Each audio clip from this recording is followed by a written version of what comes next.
السلام عليكم حبايبي، يا رب دايما تكونوا بألف خير. وحشتوني يعني شوية اللي بيتابعوني يعني. تمام. آه، بقالي سنة ما قدمتش فيديوهات، وللأسف يعني كانت في ظروف خارجة عن إرادتي، ظروف قهرية. كان تعب والدتي رحمة الله عليها. بعد كده ان هي توفت، فهي متوفية من شهرين و10 ايام تقريبا يعني. فادعوا لها بالرحمة والمغفرة. فالفترة دي طبعا ما كنتش بنزل فيديوهات خالص، لان مش هكون فايقة يعني انا مع والدتي انا واخواتي ولا هنزل فيديوهات. طبعا الأولوية بتحتم علينا إن أهلنا ثم أهلنا ثم أهلنا، أو بمعنى صح بيتنا. تمام. اليوتيوب اللي بيشتغل في اليوتيوب يعني لازم فيديوهات كل يوم عشان يبقى موجود على الساحة. تمام. أنا يعني أنا اليوتيوب بالنسبة لي يا واخدها حسب المود، وطبعا ده غلط. فبالنسبة لي الموضوع بالنسبة لي يعني مش كنت ملتزمة كما يجب، يعني كما يجب أن يكون. يعني اللي بيشتغل في اليوتيوب معروف دي شغلانة هيطلع منها يعني عائد مادي ليه وكل اللي بيدخلوا اليوتيوب كده. تمام.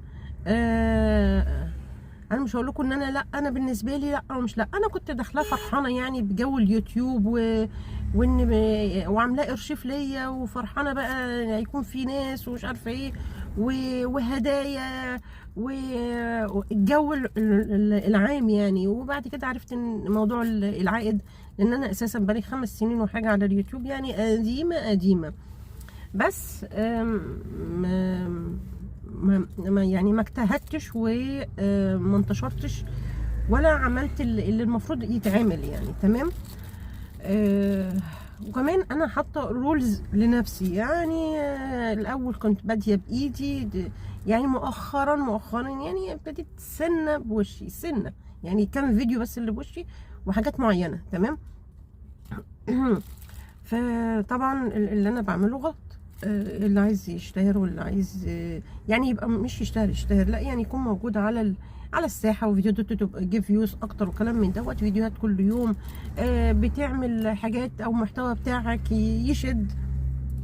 طبعا انا المحتوى بتاعي كنت عاملاه في الاول طبخ وكده، وبعد كده يعني ابتديت بقى انوع. يعني حسيت ان كل الناس بتطبخ. المهم فابتديت اي معلومه عندي ما كنتش ببخلها، فكنت بعمل حاجه ريسايكل، تعليم سواقه، معلومات عن السواقه خاصه بالبنات، مش عارفه ايه. اي حاجه كانت بتقابلني كنت بقولها. تمام. فاجيب اجهزه، اجيب حلل، اجيب مش عارفه ايه، واي خطا انا بقع فيه او مش عارفه فكنت بقوله. ففي فيديوهات كانت بتجيب فيوز، وفيديوهات طبعا الطبخ مش بتجيب فيوز ولا اي حاجه يعني. المهم فانا كنت موديه يعني، انا لما يجي لي مزاج وانزل فيديو انزله. ساعات بيبقى عندي فيديوهات كتيره جدا وما كنتش بنزلها، وللاسف يعني حته عدم الالتزام والتجاهل والكلام من ده مش كويس. ما هو مش هيخليك تبقى متواجد دايما. يعني الناس اللي بدوا معايا قنواتهم بقوا مليونية وظهروا في برامج وهكذا يعني. بس انا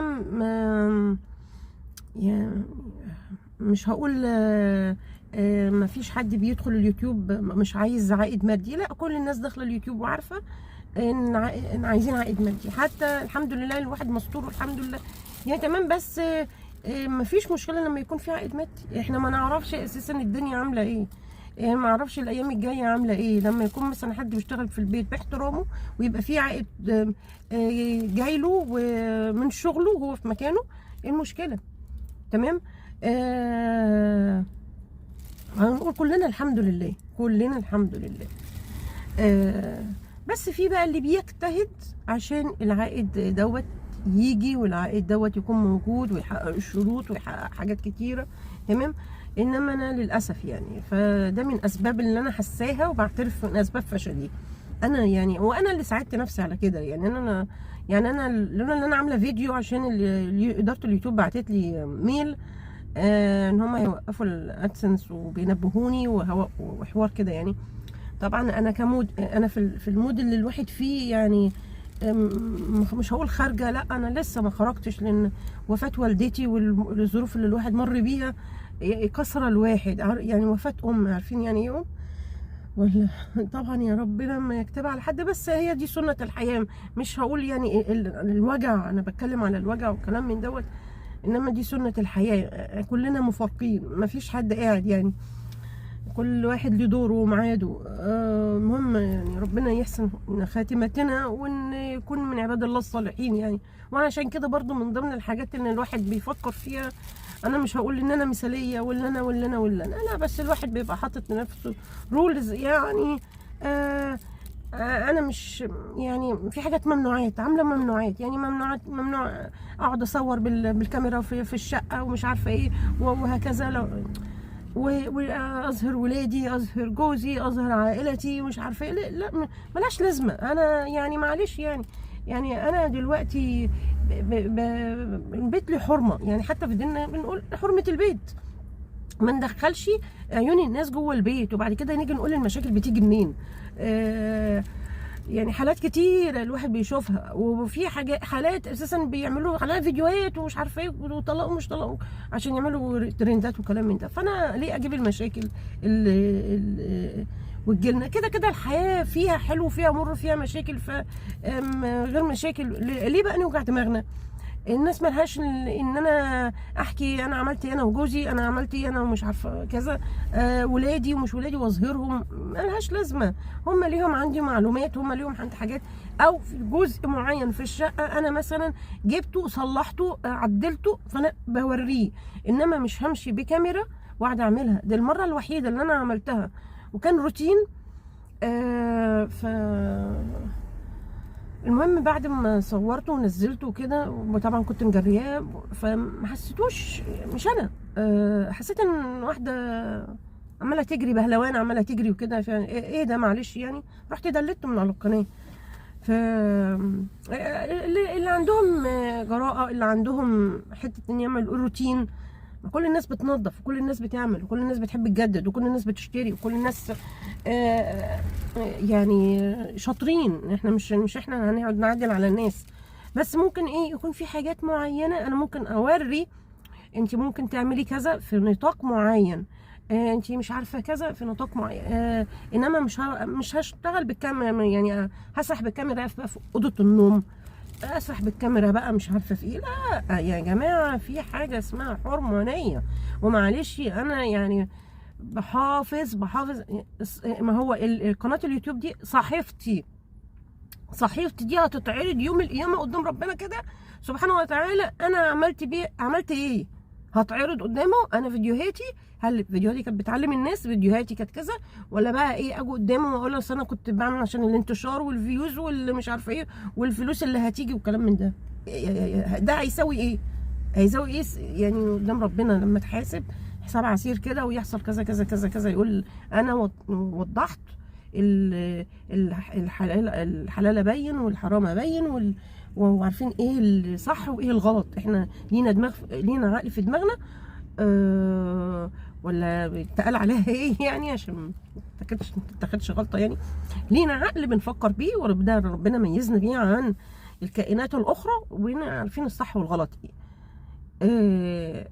طبعا انا بشيل شيلتي يعني. انا مش هفهم، مش يعني ده سبب ان انا مقله في حته ان انا بنزل فيديوهات، بقعد ايه حريصه انزل ايه اللي ينفع ايه اللي ما ينفعش.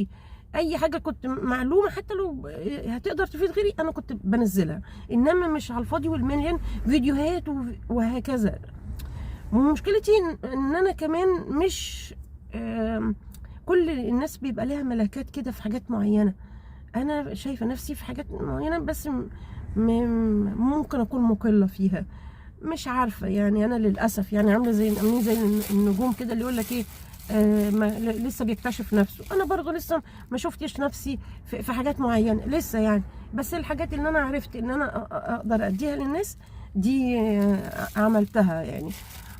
وربنا يسهل، ممكن الفتره الجايه ان شاء الله في فيديوهات ان شاء الله، يعني في حاجات كنت جايباها وركناها، وفي مش عارفه معلومات وحاجات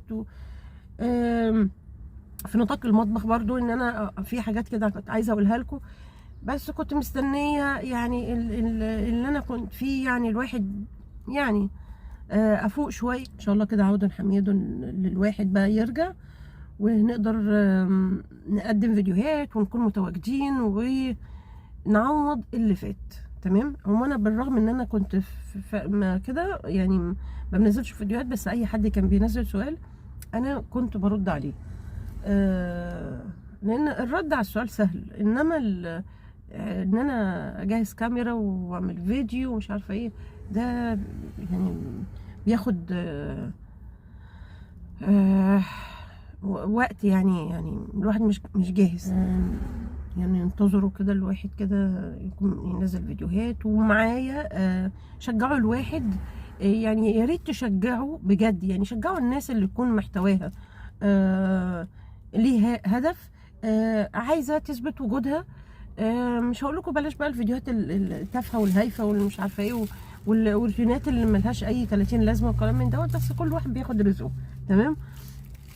فعلى الاقل شجعوا الواحد ان هو يبقى متواجد. اللي عايز يخلي الواحد متواجد وان الواحد يكون مستمر، خلونا في ظهرنا، او قولوا لي على فيديوهات اللي انتم محتاجينه، على بحيث ان انا اسعى ان انا اعمله. اشوفكم على خير، وان شاء الله انتظرونا في فيديوهات جديده المرحله اللي جايه. السلام عليكم.